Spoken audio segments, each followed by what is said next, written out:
Rockstar alert. We've got Kyle Oberlin with us today. He's going to share with us not only what he's done in his personal life, but what he's doing in his business life to really add value and see his business grow through investors.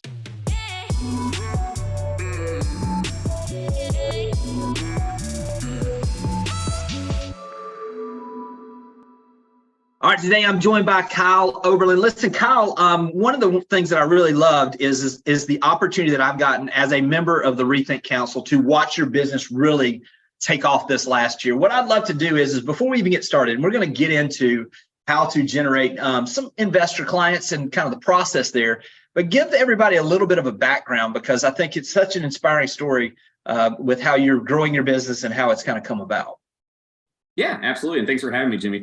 I am in year 2 of being on the National Rethink Council with Berkshire Hathaway Home Services. And, it's a great time. It's one of those situations where you leave with 3 pages of notes and, you try to implement as much as you can. And then next thing you know, you're at a different session and you have another 3 pages of notes. It's a lot of good information, a lot of good stuff. But, being in my second year, I did see a big growth in my business last year. Year over year, we had a 96% growth from 2021 to 2022. And just looking forward to growing that in continuing. 96%, that's all right. It's okay. I mean, that's pretty good, So literally just to give everybody kind of an idea, the team's grown to almost 8 or 9 of y'all now as far as that are actual agents and 175 transactions, something in that range. Is that? Yeah. So last year was kind of a crazy year. Started the first quarter and most of Q2 just by myself and started a team almost out of necessity, brought on a full-time admin, 2 buyer's agents, and then in Q3 brought on another agent. So I went from solo agent to small team. And then at the end of the year, brought on a few more. And so now we're up to 8 agents plus myself, plus an admin. So kind of went through all the categories all in 1 year. That's awesome. Hey, a lot of that's come from working with investors, being an investor yourself. If you don't mind, give everybody kind of a little background of how you got involved with investors. Then we're going to give them some practical steps on exactly what you see as the steps that they can take to start getting into that business. Yeah, absolutely.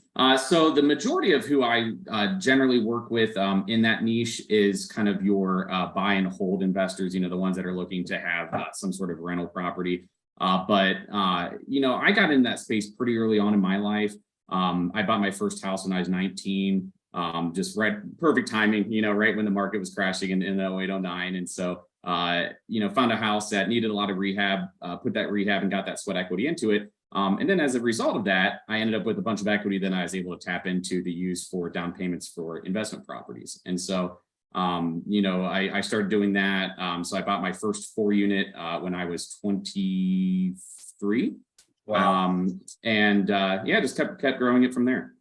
Yeah. And so then it just was natural, I guess, for you to start working with investors in your sales side of the business. Tell me about that evolution, if you don't mind. Yeah. So, by the time I got licensed, I actually already had 2 investment properties plus my primary residence. And so once I got licensed, it was kind of a natural progression for me to start working with some of these people because, there's a lot of agents out there, but not a lot of them know how to talk the talk and walk the walk when it comes to working with investors. Yeah. Hey, listen, let's go back because you and I have talked about this before, and you kind of mentioned there's really a 3-step process or 3 things that really you need to do. Let's start from the beginning. What would you say is the first thing people really need to do to begin to work in this niche? Yeah. So, number 1 is really knowledge. You have to have the knowledge. You have to be a student of this stuff. You need to be able to speak the language. As I mentioned, having this educated conversation with people is important because you're not only going to be working with new investors, you're going to be working with seasoned investors, and they're going to be able to figure out real quick that you don't know what you're talking about. So being able to talk cap rates, cash flow, knowing market rents in certain areas, knowing how to evaluate the properties in terms of the market value.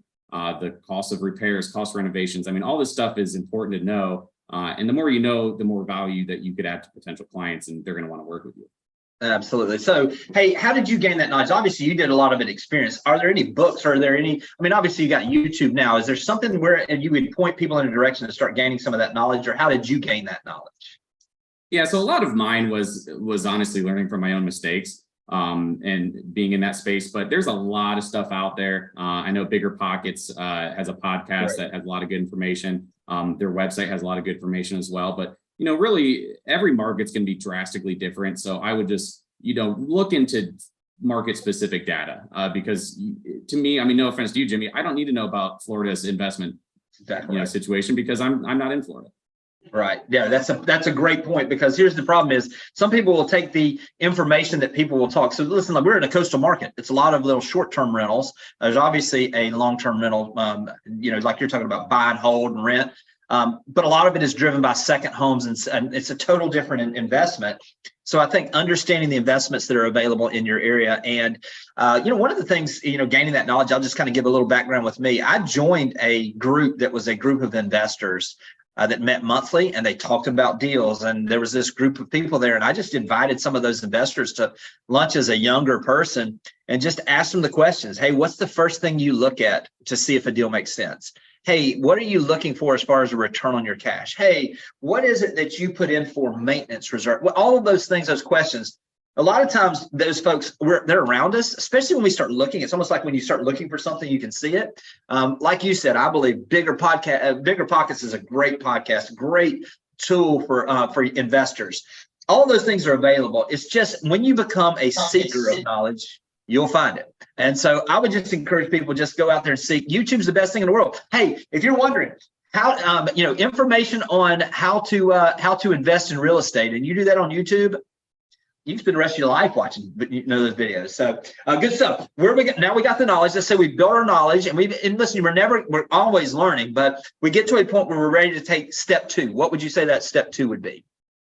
Yeah. So step 2 is kind of building your team. Building your team is going to be very important because, again, it's a value add to a potential investor client, because that's really the main goal of this whole thing, is to know your value and be able to portray your value so people want to work with you. So, building your team, getting in front of lenders, getting in front of title companies, contractors, property managers, any other profession that deals with working with investors. And good investment lenders are hard to come by. And once you make the right connections in that space, especially with portfolio lenders and, some of these brokers that could get a little bit creative with their loan products, it's a game changer, and it was really a game changer for me. Just last year, I started kind of going on a buying spree again, taking advantage of the low rates. And I found a 6-unit property that I had a portfolio lender close in 12 days. They actually beat the title work. It was kind of funny. I was waiting on the title work for once and not the loan. So and finding those lenders, asking around other investors, going out and having lunch with some of these folks that if you Google it, literally, if you go on Google and you say, hey, listen, I'm looking for an investor lender in your area, you're going to be able to find some people that pop up and find those right people. You talked about building that team. I think this is something that's overlooked too, and maybe you can speak to this. A lot of times we think of our team when we're in real estate as buyer's agents, transaction coordinators, but what we're talking about is a team of professionals that can help our clients get things done faster.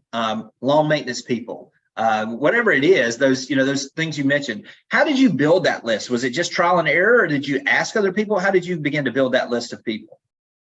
Yeah, a lot of it's networking. A lot of it's trial and error, with my own properties. A lot of it's referrals. Facebook's a great tool to find referrals. And, you put out there, does anybody know a lawn care person? Next thing you know, you have 40 people putting lawn care places, but, there's bound to be one place that is mentioned by 6 different people. So, that's probably a good one. And, to your point, when you mentioned about going to kind of like a local meeting with investors, that's another great way to build your network and your knowledge.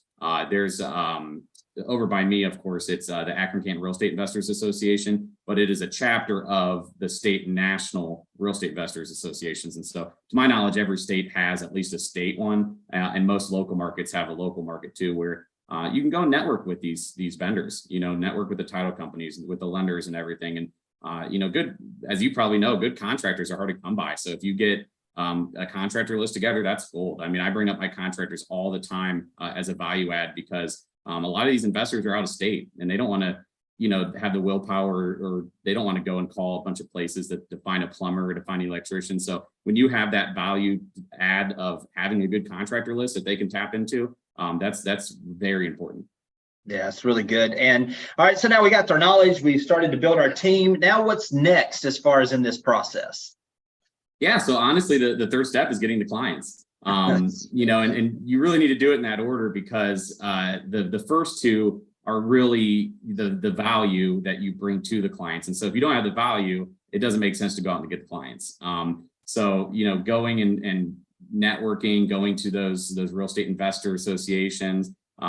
As crazy as it sounds, I'm one of only 2 agents that go to this local Akron Canton Real Estate Investors Association, and both of those cities are in the top 25 nationally when it comes to investment properties. So you'd be surprised how easy it is to set yourself apart at a lot of these networking events. And you know, there's lead sources out there too. I mean, Bigger Pockets does investor leads as well for real estate agents, but it's really just going and getting your name out there. You know, maybe filming some video, kind of explaining what you're able to do to help people. And, you know, somebody might be sitting on some money and they want to invest it, and you could be that resource. Yeah. Hey, Kyle, this is something you and I've talked about before also. A lot of times, you know, investors are not just single transaction people. These are relationships that you can really grow with. You want to speak to that a little bit and the value of having those investors as clients? Oh, yeah. You know, investors are some of the most loyal clients that you'll have. And as crazy as it is, they're easier too than your just regular residential. You know, it's when you're a residential realtor, you're, you know, part psychiatrist, part realtor, part sales. I mean, you wear 10 different hats. When you're working with investors, I mean, they're very just business oriented. You know, it's a business decision. You know, the size of the living room doesn't matter to me because my couch isn't going to fit there anyway. You know, they're really looking at the numbers and evaluating the property on just a very black and white basis, and it makes it a lot easier as a realtor. So, Kyle, obviously this has changed your life personally as well as your business. What can you say as we wrap up with some encouragement, maybe for that person to go out there and really dive into this and try to find some clients that they can really serve? Yeah, you know, to me, it is a very easy process, as long as you're willing to put the work in. Just like anything, if you have the blueprint and you follow the blueprint, you execute it, you're going to be successful. So just really being consistent with what you do is going to lead to success. Yeah, good stuff. All right, Kyle, listen, I know y'all got some value out of this. Make sure you reach out to Kyle. And Kyle, tell them exactly where you are, how to get in touch with you, if they got a referral coming your way, or if they have any questions, if you don't mind. Yeah, absolutely. So if you have any people that you want to refer this way, you know, if you're in a short-term rental market and you have somebody that's looking for a long-term rental market, the Akron Canton area, just Northeast Ohio in general, is a great spot for that. You can get a hold of me via my cell, 330-714-5807. You can reach out to me via email. You know, like with any real estate agent, just quick Google search, you'll find a bunch of contact info for me.